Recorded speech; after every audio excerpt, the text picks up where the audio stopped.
All right, welcome to another episode of Tangential Thoughts Chat Show. I'm your chief, Gihareh, leader of the Kim Dynasty and the Spiritual Bandits, because we take our abundance, we don't ask for what's so rightfully ours. And on today's episode of Candle Talk, we'll be looking at episode 5 of season 2 of Peaky Blinders.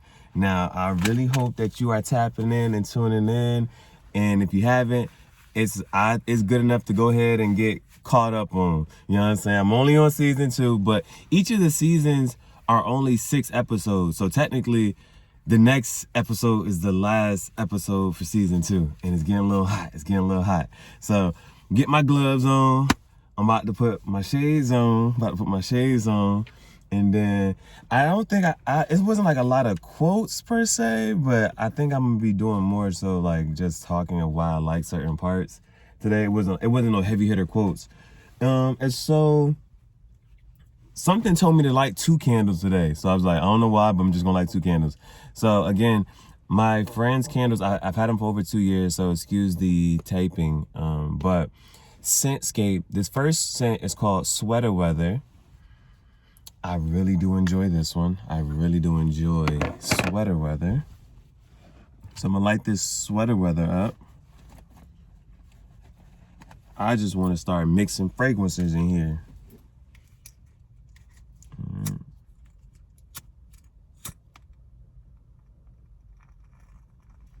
All right. So Sweater Weather is lit. And then the other one, I only bought 2 from her. The other one is called Caribbean Teakwood. This other one is called Caribbean Teakwood. And it's a pleasant smell, but it smells good. You know, like, because I don't want to downplay it in the same time. But it's like if you smelled it, you would almost like, I smelled this before. It smells like a common good smell. I hope that's a good way of saying it. So I haven't burned this one yet. Nice and fresh.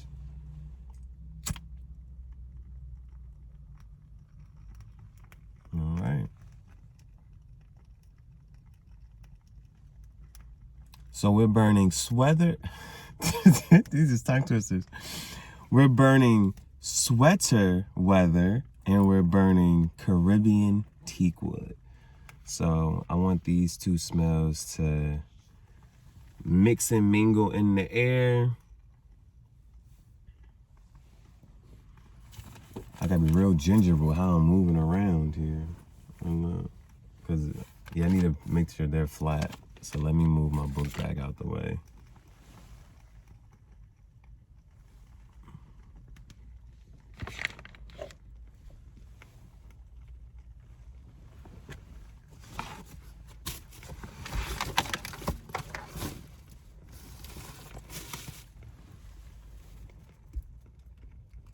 Okay.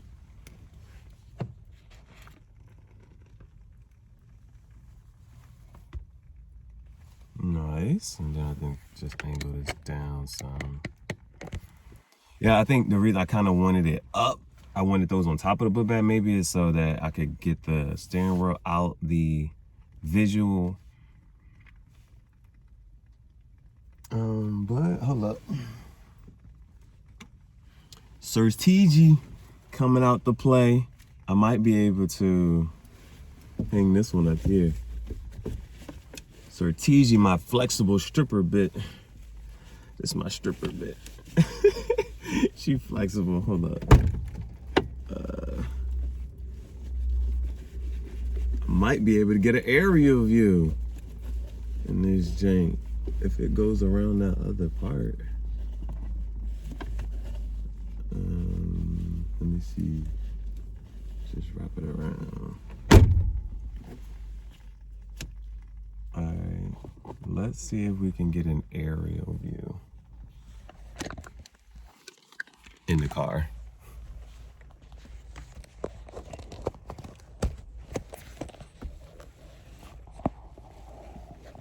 Is that lit or nah? Let's see. Okay. All right. I don't know if I like the view though, but it's almost all right. It's different. It's different.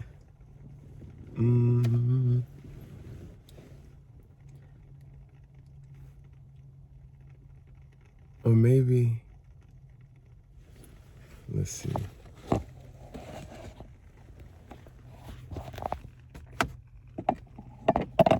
If I hang it somewhere else.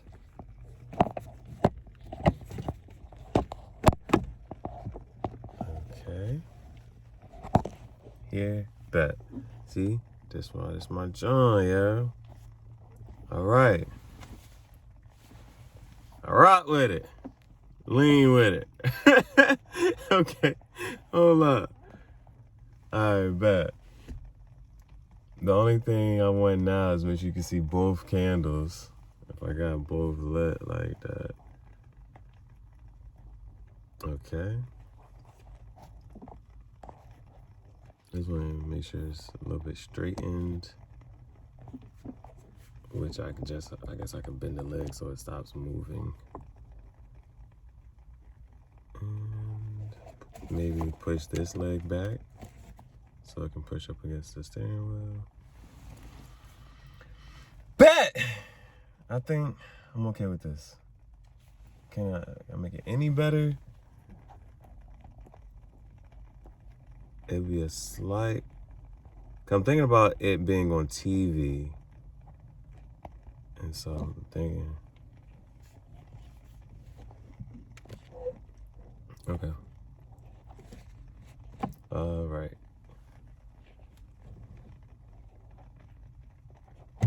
Now it ain't... Okay.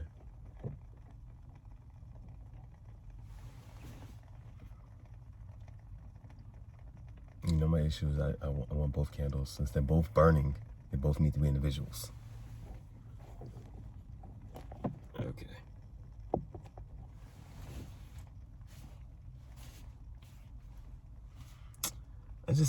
All right.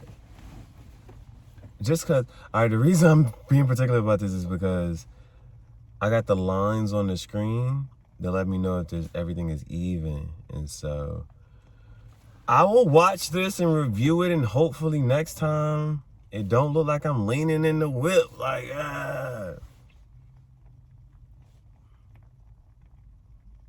All right. I think we're good. I think we're good to go. I think I should, as long as I'm like, you know what I'm saying, up in the jump, a certain angle, then it should be straight. You low-key see both candles. I could put them side by side, I guess.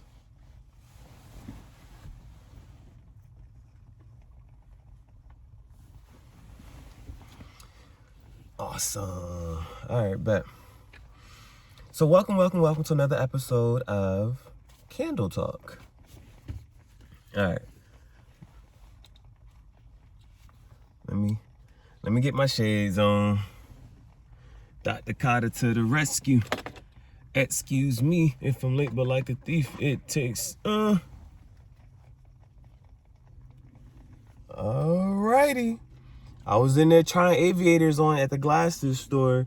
I might need, for frames, I want the reflective frames. I do want a pair of the reflective frames. So the ones that you can't even see through, and when people look at it, they can only see themselves. I want a pair of them reflective frames.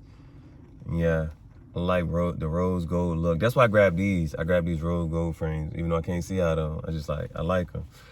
Now, before I jump into it though, Tangential Thoughts is a guided journal that you can purchase on Amazon. Please consider purchasing my book. My copy should be coming next week. The book is filled with quotes, my response to the quotes, and on the other side gives you a chance to journal. My manifestation is that when we cross paths, you'll be able to leave me a little message. I can write in your copy of the book, and we can just change, and we can maybe take a Polaroid picture to capture our memory, and moments. If I smoke a cigar, then that will go in there. Any pictures, anybody who's around us who else wants to sign the book, that's awesome and that's great. This is my Arthur copy, so I'll be getting the Arthur copy for my second edition, Tangential Thoughts version 2, Project Extinction. That should be coming soon. So make sure you add this to your Amazon cart so we can get together, have a nice little encounter, and document our experience. Okay, now that the preliminaries are out the way, let's jump into the nitty gritty. All right. Okay, first thing I wrote down. The new John, the new lead character, you know what I'm saying, for Tommy and whatnot, they're walking, and then she just kind of like slows up, turns around, and then gives him a kiss. I love it. I love it. I love that shit. And the reason I love it is because, like, I've said it a couple times. There was this mom. I was just streaming one day, and there was this mom, and she just randomly, like, just tells her son that she loves him, and she said she don't even think about it no more. She just do it. Like, whenever she think to do something, if she just tell him she loves him just because, no reason, no, she just, I love you. You know, she just tells him all the time, anytime, just because. And so I like that. That was just a random kiss while they were walking, just because. You know what I'm saying? So I wrote that down. That interaction right there. That was not. I like stuff like that. I like when women just show their affection just because they don't need a reason to, or it's a just because. You know what I'm saying? I like that. And it was random. Yeah. Then dude comes after the family. And so this episode, the family gets shaken up. The Peaky Blinders, you know what I'm saying? Arthur goes to jail, Michael goes to jail, and, you know, everybody knows where Ada is. Ada done got beat up already in the other episode. So in this episode, Arthur go to jail, Michael go to jail. He really come after the family. Dude, so basically dude was like, he look at Tommy, he's like, you're not afraid to die. So threatening your life doesn't guarantee you'll obey me. And that's tough. And that's tough for, just think about that. I be telling people, like, a man who has nothing to lose is a dangerous person. And so when you talking to somebody like that who already feel like they don't have nothing,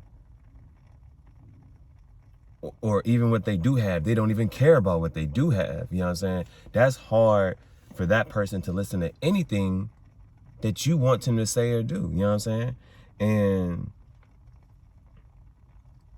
I like being in that position, because nobody can hang something over your head. Like, how do I say this?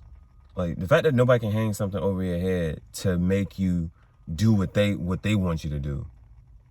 You're not gonna listen to them. You don't care. Like, and see that, and that just puts things in such a different perspective when you know that you have no control over somebody. There's nothing that you can say or do that's gonna make this person listen to anything you gotta say.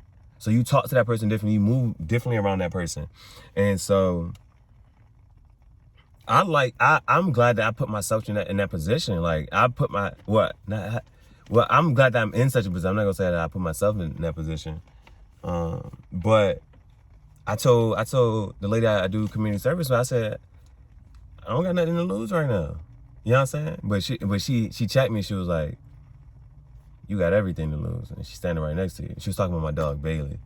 And so that's why, like, that is those pressure points for people, bruh. Like, so now people can't take my dog from me, or they can't do certain stuff. They can't do something to affect me. Now there's nothing that nobody can say or do to make me have to comply with their will.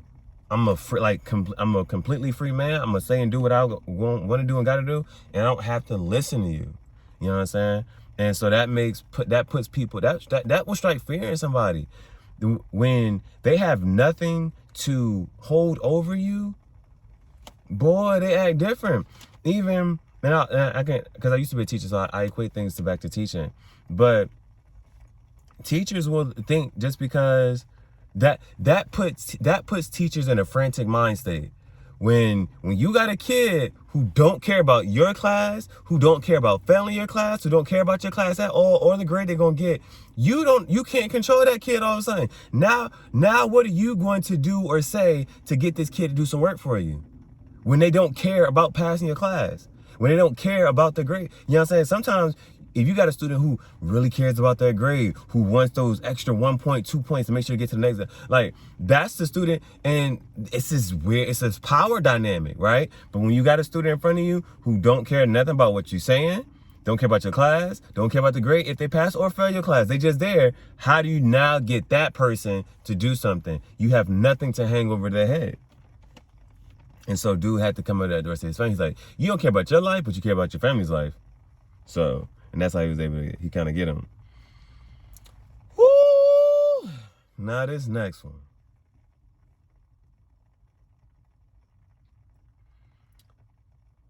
You understand Polly. Polly tough. And you're even happy to see Polly. The fact that she gets to be a mother, she's taking the necessary steps and actions she got to do to be a mother. And she's protective over her son. And she's doing those thoughtful, caring things like making his sandwiches, packing his bag. She's doing certain stuff to make sure she protects her son and look out for her son. Like, she's happy to have her son in her life. Now, the fact that her son got taken away from her, she gonna do what she gotta do to get him back. And it's tough because the cop, he put it over her head like, I'll have him out tomorrow morning. And it's tough. It's tough. And so the cop, you know what I'm saying, he played that card and she give in. She walk up on him. Start filling up on him. He already done smacked her up. So she already crying. She already got the tears coming. She stroke him up. Put it on the table. They go at it.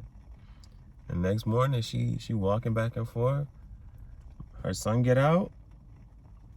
Come out with a cigarette. He liked the cigarette. And so she looking at her son like, you know, you gotta clean these scars up. You gotta get some stuff on your scars, because he all beat up and in the junk. So the lady so she looking at him like, yeah, we gotta make sure you clean your scars up and this and that third. He said, the screws told me what you did. They thought it was funny. He said, maybe it is. He walked off. And you know that hurt. You know that hurt on so many ways. And so you already understanding why she even gave herself up to the cop, which it was to get him out. But he was already getting beat up in there. You know, he already has this complex. Like, he didn't grow up with the fams. He grew up on this little farm and stuff like that. So he wants that rough, tough life anyway. He built for it, low key. And that's all he ever trying to show to prove. So he already done getting beat up in there, John. I'm pretty sure he probably would have got out, or I'm not sure how things were gonna go. But that's something right there. You know how like you be, like when you want to talk about faith, right? And you're not sure about what's gonna happen, this and that third. So you start doing other stuff. You start doing extra stuff that really compromise your character and who you are, rather than waiting and letting things play out just to see how things unfold. Because Arthur is locked up and I think Arthur might be getting hung. And so, but the reason I mentioned that was because John comes to see Arthur, but he basically telling Arthur like, yo, you not about to get hung, son. Like, we're gonna get you out. And it's like, if you know what I'm saying, low key, like you gotta trust Tommy. If you trust Tommy, you know he not gonna let nothing happen to nobody for real. People get scruffed up. It's gonna be a fight. You're gonna get cut up, this and that, boom, boom. But he ain't gonna let nothing happen to the family for real. And so, if you trust Tommy, then you know for sure his back against the wall. He's gonna find a way to get everybody out. And so, but Polly, she's in this frantic state, so she started doing whatever. And it was tough because even when Ada walked up on her, you see next time you see Polly, she in the tub trying to wash it off. She in the tub taking a bath, and it's tough because you know what you done did. And so for her son to be like to look at her and then walk away, because he got to live with that too. Now he has to live with that. You know what your mom did. You know the story. Like, he knows the truth. You know you know what your mom did. This and that. Boom, boom. Like, that's just tough.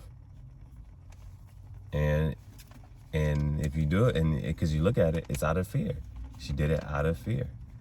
And 2 Timothy, and I hope I'm good. 2 Timothy 1:7. Fear is not of God, but power, love, and a sound mind. Oh, for God has not given us a spirit of fear, but power, love, and a sound mind. Fear is not of God. So when you act like that, when you do things out of fear, act out of fear, talk, anything done out of fear, that's not of God. That shows little faith. Next, the next thing you see Tommy, the boy Curly, shoveling horse poop. And then so Tommy come up right beside him shoveling horse poop too. And he said, why? He said, to remind myself of what I'd be if I wasn't who I am. Damn. It's a humble little experience. He's like, every once in a while, you got to go through certain experiences in life just to be like, you know what? This is just a reminder of how life can be. But he's like, this is just a remind myself of who I would be if it wasn't for who I am. Next, he go to see the one shorty. Ooh, okay. Grace show up. Grace the shorty from the last season. She come through. You know what I'm saying? They do what they gotta do. You know what I'm saying? He go back to the rich John who training his wife. He go back to the rich one who's training his horse, and he go back and tell her, oh, so she, again, I'm loving her. I love this rich bitch. May is fun. First of all, May looks better. She does horses. She trains horses. She's more aligned. I feel like May is better for him. Like I told you in the last one, she is down for whatever, anytime, any place. She's always going to match his wave. It doesn't matter. She is nice and she built like that. I like her energy, bruh. So he had gave her some advice earlier about goldfish and to help him keep the worms at the horses or whatever. So when the next time he comes see her, but he just came from leaving Grace. Now he goes to see May and he's like, yo, we got to stop this. You know what I'm saying? He's like that. And she, first of all, she's like, wow. She's like, wow, why we got to stop what we got going on? Oh, no, before I said that, when he first pulled up, he had gave her some advice about goldfish or whatever. And so when next time he pulls up, she shows him these goldfish swimming in like this little pond thing. And so she was like, I thought it would make you smile. Again, I like her. Like I told you in the beginning, how they was just walking and she randomly kissed him. And this time she got the goldfish just saying like, I thought it would make you smile. She just did something and showed him like, yo, me doing this and saying this, I thought it would make you smile. But then he hits her with the, we got to stop this. She's like, why? And he said there's someone else. Now he tells her it's open, honest. Again, I love the honesty. Gotta love the honesty. He tells her there's someone else. And so she's like, who is she? And he says, someone who's selling away. She says, let her sell away then. Damn, I said, yeah, bitch. Look, so she was like, you told me about her like a gentleman. Now kindly act like a gangster again. That's my bitch. That's my bitch. She said, you told me about her like a gentleman. Now kindly act like a gangster again. She checking him like, bitch. Well, she ain't say bitch to him, but she like, all right, all right, thank you for telling me the truth about this other shorty or whatever. All right, now go back to, but I ain't with all this. You know what I'm saying? Go back to being who you know, who I know you to be. And this is the last part she hit him with. That's why I love her. Dang. She says, no, she changed horses. She says, your horse will come 5 or 6, but I will win you. She walk off. God damn. She is like that, boy. She don't care about. She said, fuck that shit. She said, your horse gonna come 5th or 6th, but I'm gonna win you. She said, I'm gonna do what I gotta do to win you. Boy. And it's like low-key now, yo. Now it's like low-key, high-key. Tom is a pimp now, yo. Like low-key, high-key, but not really saying it. It just so happened to come about this way. Tom is a pimp now, bruh. The prostitute that he used to, you know what I'm saying, that he been, you know what I'm saying, smashing for the last 2-3 years, she's his secretary now. He don't smash her no more, but he gave her a legit job that he pays her. And he was like, yo, you can stop being a prostitute. You ain't got to do that no more, nothing at all. You just do straight legit money. And you got a job, like this your job. Boom. And he know that he can trust her. Boom. Then he got, now Grace was, I don't feel like Grace is that much aligned to who he want to be, how he can be, and this and the third. Life with May is going to be a lot easier. Like May could take him. If it's just because right now it's almost like because if you watch Power, there was this dynamic as well. In Power, the thing about Power happened on the first episode. He said, "Yo, what did you always see me as?" And she's like, "Oh, the biggest drug dealer, da da da da da." But he didn't want to be no drug dealer. He wanted to be a businessman. He wanted to go legit. He wanted to have a nice. He was all in Power. Power's all about Ghost trying to be legitimate and everybody else pulling him back like, nah, you need to be, and keeping him stuck in this, in the illegal stuff. In this one, you see the same thing. It's almost this way. It's like, you got people who pulling him to keep him stuck in this one lifestyle, but he's trying to become legit, and kind of, sort of, or at least now he has an option. He has a way out. May, like if Tommy really wanted to, if he wanted to get Ghost and never be seen ever again, he could just up and leave everybody, not talk to anybody ever again, and just sit there and raise horses for the rest of his life with Dago and May and her chateau, her big old house, her big old, bruh. If he really wanted to, that's all he had.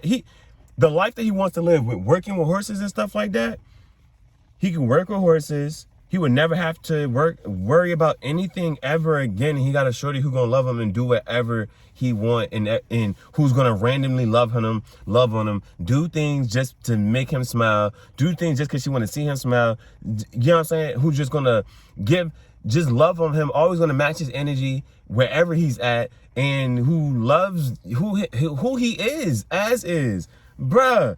He has that. He can just go away. He can just vanish, bruh. Oh my goodness, I ain't gonna go too long about that. But he technically has a way out now. Legit. I don't even know why he's hung up on Grace. I don't know why he hung up on Grace at all. I do not feel like Grace is aligned with who he is, who he wants to be at all. Because even if he wants the lifestyle that he has, May is willing to let him do it. May is willing to let him do that.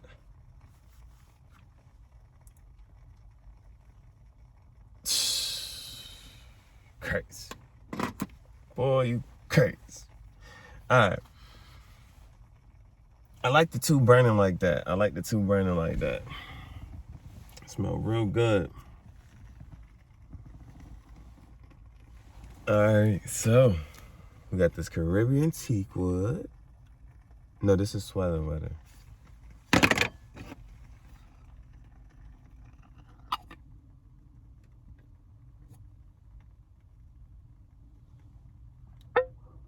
Nice. All right, Caribbean teak wood is down.